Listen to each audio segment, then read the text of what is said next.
Bom dia, boa tarde, boa noite, meu querido, meu amado irmão que chega através desse canal, a forma que nós conseguimos para nos comunicar como Igreja de Cristo, como servos do Deus Altíssimo e que precisam estar em comunhão com a sua palavra.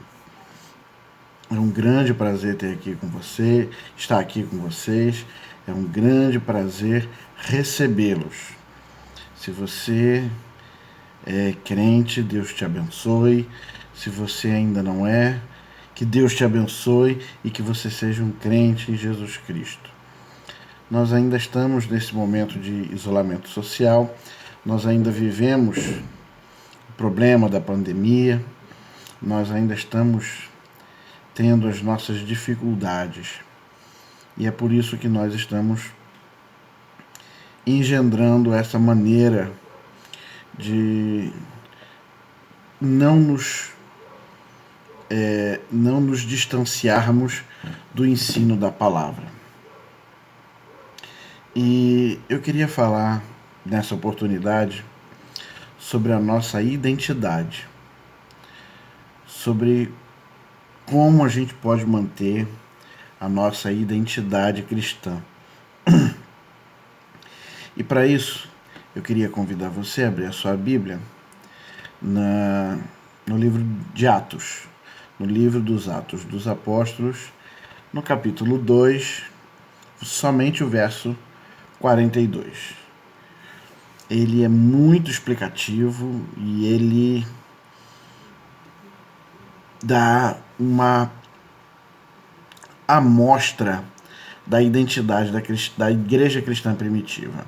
Olha só o que diz o texto. E perseveravam na doutrina dos apóstolos, e na comunhão, e no partir do pão, e nas orações. E perseveravam na doutrina dos apóstolos, na comunhão, no partir do pão e nas orações. Esse momento histórico ao qual esse texto se refere é o momento do nascimento da igreja cristã. Pedro acaba de pregar um sermão contundente, chamando ao arrependimento, e não somente isso, ele dizia: salvai-vos, salvem-se dessa geração perversa. Parece que ele está falando hoje pra gente, né? 3.000 pessoas são levadas a Cristo por intermédio do sermão de Pedro.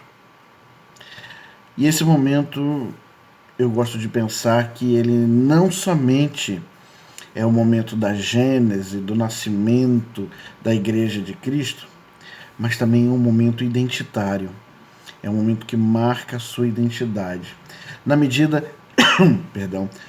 em que ele descreve o modo de vida daquela sociedade cristã, daquela sociedade que agora se reunia nos moldes de Cristo.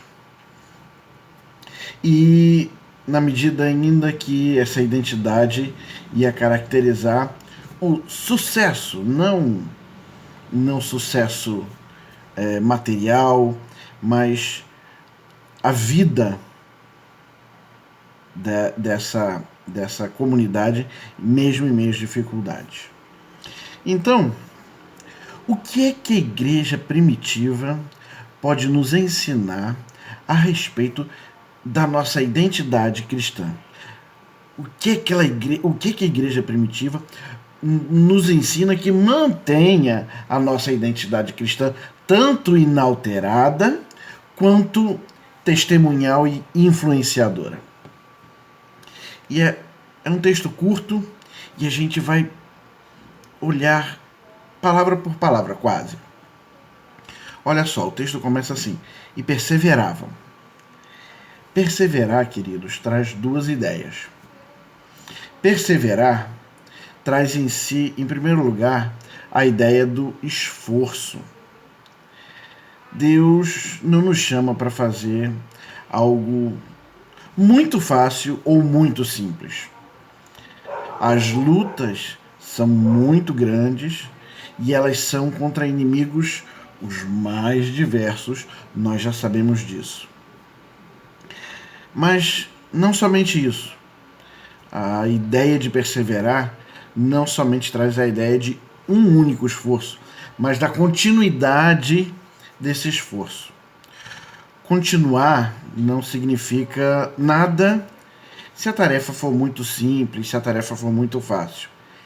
É na dificuldade que a perseverança mostra o seu valor.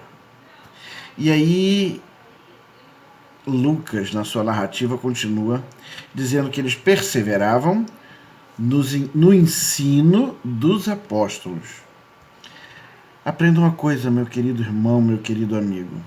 Apóstolo bom é apóstolo morto.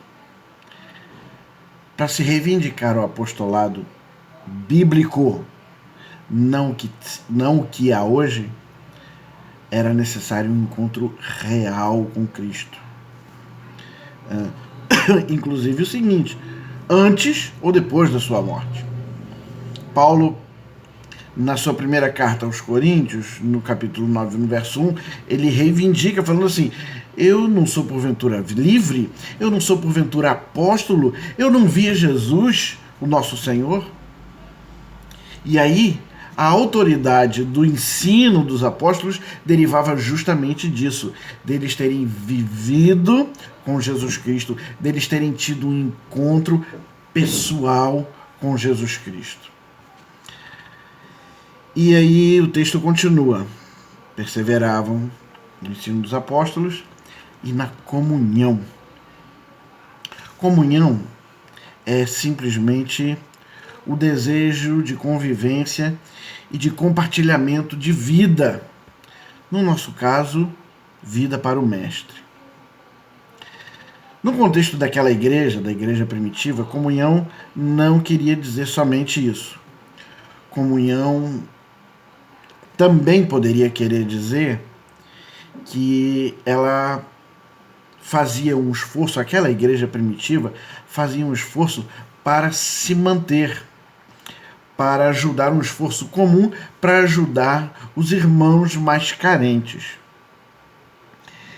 Irmão, justiça social é um tema muito caro para a igreja, mas não é disso que está falando não, tá? Esse texto, se essa palavra se aplica a isso, ela estava falando da igreja cuidando, tratando das suas próprias mazelas, dos seus. E isso faz parte da identidade da igreja cristã. Mas não só na comunhão, não só no ensino dos apóstolos, não só perseveravam, não só no ensino dos apóstolos, não só na comunhão. Eles também perseveravam no partir do pão. Também neste contexto, não se está dizendo aí propriamente do que nós chamamos da ceia do Senhor hoje. Mas é um hábito oriental, muito saudável inclusive, que é comer juntos. Que na cabeça do povo oriental tem um significado muito diferente do nosso. Quando a gente convida alguém para comer na nossa casa, a gente está dando para ela não somente provisão, mas também segurança. Debaixo do meu teto, a pessoa que está debaixo do meu teto goza da minha segurança. E a sua vida também vai ser um pouco mais estendida por causa do suor do meu trabalho. Com esse pensamento, o hábito de comer juntos se torna o ápice, o ponto alto da comunhão cristã. Dividir a comida, dividir o teto, dividir um pouco da vida. Mas também não somente nisso. Perseveravam na doutrina dos apóstolos, na comunhão, no partir do pão, mas também nas orações. Se por um lado o partir do pão é o ápice da comunhão entre nós, servos, a oração é tanto o ápice quanto uma das ferramentas que tornam isso possível. É um dos meios da graça de Deus a nós. A possibilidade que Ele nos dá de que nós podemos falar com Ele e Ele nos ouve. Perseverar nisso também faz parte da nossa identidade. E não só particular ou liturgicamente, em derramamento de alma diante de Deus ou na conformidade do culto público, a oração é uma parte importante da vida cristã e nós não podemos nos esquecer disso. É uma parte importante da identidade cristã. A nossa identidade, meus queridos, é algo que nos define e molda a nossa ética diante do mundo que nos cerca.